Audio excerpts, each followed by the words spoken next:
La Sicilia è una delle regioni con il più alto numero di discariche, moltissime delle quali non in regola. Sono oltre 500, Messina, Palermo e Agrigento le città peggiori.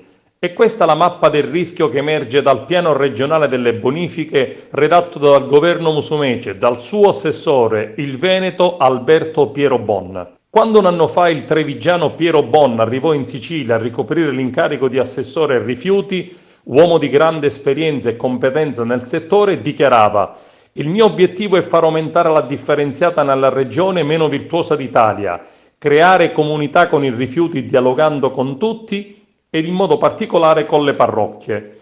Oggi dal piano delle bonifiche esce un quadro allarmante. Più di 500 i posti che in Sicilia sono altamente inquinati e che hanno bisogno di un urgente intervento di controllo e bonifica. Occorre verificare la pericolosità di questi siti, vanno bonificati e chiusi se sono presenti rischi. La verifica, il cosiddetto piano di caratterizzazione, sarebbe a carico dei comuni, che però sono alle prese con problemi finanziari. Vogliamo mettere i sindaci in condizioni di agire. Risolveremo il problema delle discariche, i cittadini stiano tranquilli. Allo studio degli uffici dell'assessorato ci sono due soluzioni. La prima è quella della concessione gratuita delle discariche a dei privati affinché, compiute le operazioni di bonifica, possano insediare dei complessi produttivi. La seconda soluzione è di costituire un fondo di rotazione a disposizione dei comuni. Il record dei siti rischiosi è la provincia di Messina, secondo posto la provincia di Palermo, al terzo posto la provincia di Agrigento, con 66 siti potenzialmente inquinati, di cui 63 discariche e 3 aree produttive. Non c'è territorio in Sicilia che sia esente dal rischio.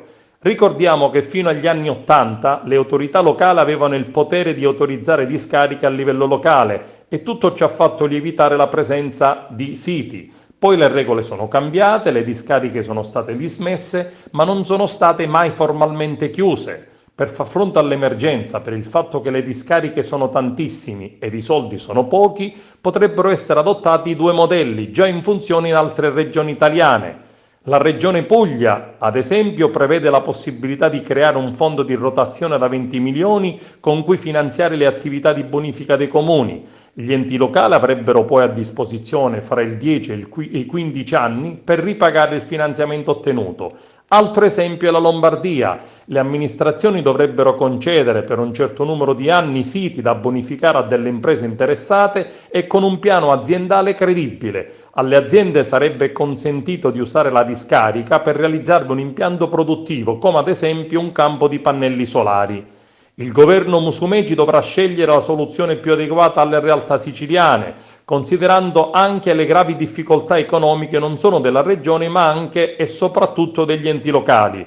Un piano che diventa sempre più urgente per il rischio dell'inquinamento sulla salute dei cittadini.